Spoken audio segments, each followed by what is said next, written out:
Assalamualaikum warahmatullahi wabarakatuh. Perkenalkan, saya Amalia Cipta Putri dengan NIM 187221023.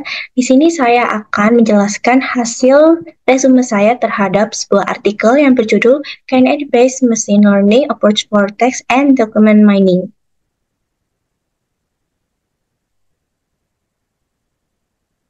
Oke, yang pertama di bagian introduction ini menjelaskan tentang information retrieval atau IR, yang berarti pencarian informasi di database, dokumen, dan juga web. Nah, teknik seperti K-nearest neighbors atau KNN ini biasanya digunakan untuk mengklasifikasikan dokumen.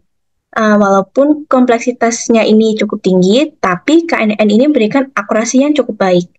Nah, di sini pada paper ini berfokus pada pengkategorian teks yang dimana membantu dalam tugas seperti penyaringan email dan juga klasifikasi dokumen yang relevan berdasarkan kata kunci yang digunakan. Untuk selanjutnya ini adalah classification methods, yaitu metode-metode yang digunakan dalam paper ini. Yang pertama adalah Naive Bayes. Naive Bayes ini adalah metode klasifikasi dokumen yang menghitung probabilitas kemunculan kata dalam dokumen untuk memprediksi kategori dokumen. Meskipun metode ini sederhana, tapi hasilnya cukup akurat. Lalu yang kedua adalah metode Term Graph Model. Nah, model ini memperhitungkan hubungan antar kata dalam dokumen dengan membangun grafik berbobot berdasarkan aturan asosiasi yang sering muncul. Nah, grafik ini menangkap makna penting dalam dokumen dan juga memungkinkan ekstraksi fitur baru. Dan metode yang terakhir adalah K-nearest neighbor atau KNN. Metode ini menentukan kategori dokumen berdasarkan kategori dokumen terdekat. Ini menggunakan fungsi pencocokan berbasis vektor untuk menghitung kemiripan dokumen dan juga strategi pemungutan suara untuk menentukan kelas dokumen.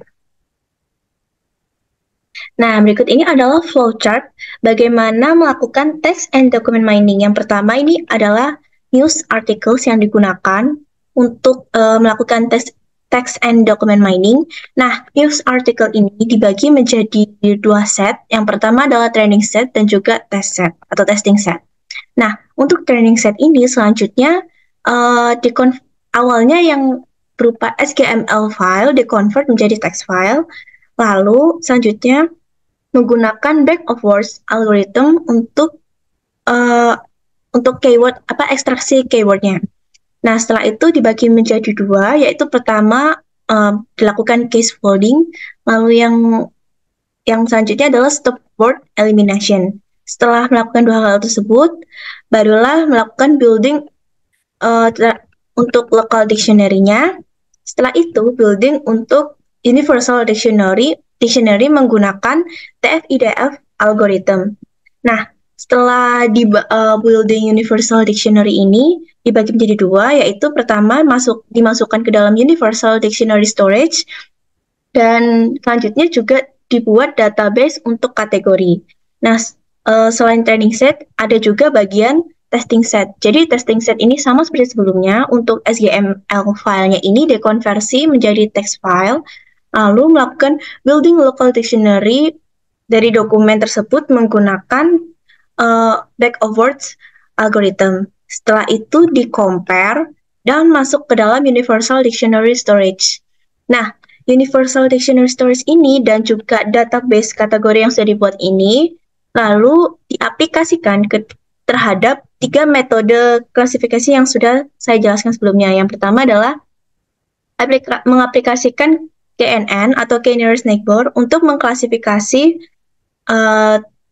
testing dokumen.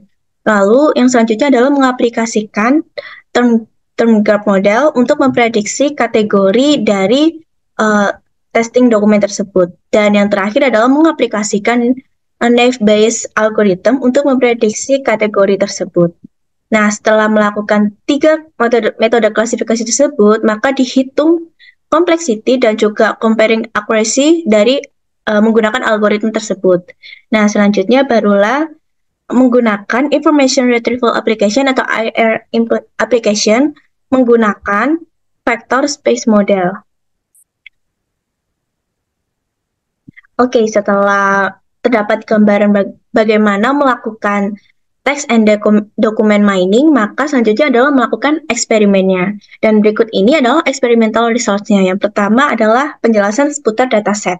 Data yang digunakan ini adalah data penelitian berupa file SKML dari dataset readers to 21,578 dan sesuai namanya, dataset ini terdiri dari 21.578 dokumen yang telah dibagi menjadi 9.603 dokumen sebagai training, lalu 3.299 dokumen sebagai testing, dan 8.676 dokumen tidak digunakan. Nah, dokumen-dokumen ini diberi label oleh staff readers ke dalam 5 kategori yang berbeda, yaitu peoples, place, exchange, organization, dan topik. Nah, meskipun ada total 672 kategori, beberapa di antaranya ini munculnya sangat jarang. Dan dataset ini terdiri dari 22 file yang dimana masing-masing berisi 1000 dokumen yang dibatasi oleh tag SKML. Selanjutnya, setelah menjelaskan tentang dataset, selanjutnya adalah tentang implementation. Nah, para penulis di paper ini memproses data dengan beberapa teknik seperti yang sudah dijelaskan sebelumnya, yaitu back of words algorithm, stop word removal, TF-IDF, case folding, dan juga normalization. Nah, setelah itu mereka menggunakan algoritma seperti KNN, term guard, dan naive Bayes seperti yang telah dijelaskan pada classification methods untuk mengklasifikasikan dokumen ke dalam 5 kategori yang berbeda. Nah, mereka mengukur akurasinya dengan membandingkan hasil dengan jawaban default pada dokumen uji. Untuk akurasinya ini menggunakan rumus yang telah tertera di sini, yaitu cumulative classified documents dibagi total documents. Dan berikut ini adalah hasil grafik dari hasil akurasi yang telah dihitung tersebut. Jadi, yang hijau ini, warna hijau, itu menandakan menggunakan metode FBS, lalu yang merah menggunakan metode term guard, dan biru menggunakan metode KNN. Dan selain menghitung akurasi, mereka juga membuat aplikasi di mana pengguna bisa memasukkan keyword atau kata kunci untuk menemukan dokumen yang relevan berdasarkan algoritma dengan akurasi terbaik.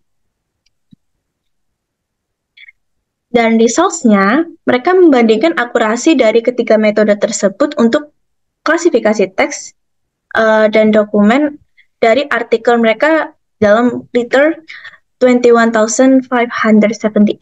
Seperti yang ditunjukkan pada grafik akurasi sebelumnya, mereka menemukan bahwa KNN menunjukkan hasil terbaik dengan akurat yang telah tercantum pada tampil di samping ini.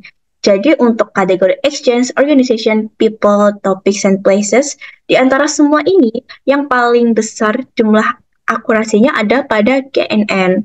Yang dimana exchange yang paling besar KNN, organization KNN juga, people KNN juga, topics KNN, dan places juga KNN. Dan kesimpulannya, mereka pun menemukan bahwa KNN memiliki akurasi tertinggi dibandingkan dua metode classification methods yang lainnya, yaitu naive Bayes dan term guard. Namun, KNN ini memiliki kompleksitas waktu yang cukup tinggi walaupun hasil akurasinya lebih baik. Mereka akhirnya menggabungkan term guard dengan metode lain yang memberikan hasil yang lebih baik daripada metode tradisional. Mereka juga mengembangkan aplikasi pengambilan informasi yang menggunakan model ruang vektor untuk memberikan hasil pertanyaan dari klien dengan menampilkan dokumen yang relevan. Dan di masa depan, mereka akan fokus pada reducing complexity, increasing accuracy, dan juga text summarization. Dan ini adalah sumber artikel yang telah saya paparkan pada presentasi kali ini, yaitu berjudul KNN Based Machine Learning Approach for Text and Document Mining, seperti yang sudah saya sebutkan sebelumnya, dari International Journal of Database Theory and Application, Volume 7 Number 1, yang ditulis oleh penulis-penulis berikut ini. Sekian presentasi dari saya, mohon maaf bila ada kata-kata yang kurang berkenan. Wassalamualaikum warahmatullahi wabarakatuh.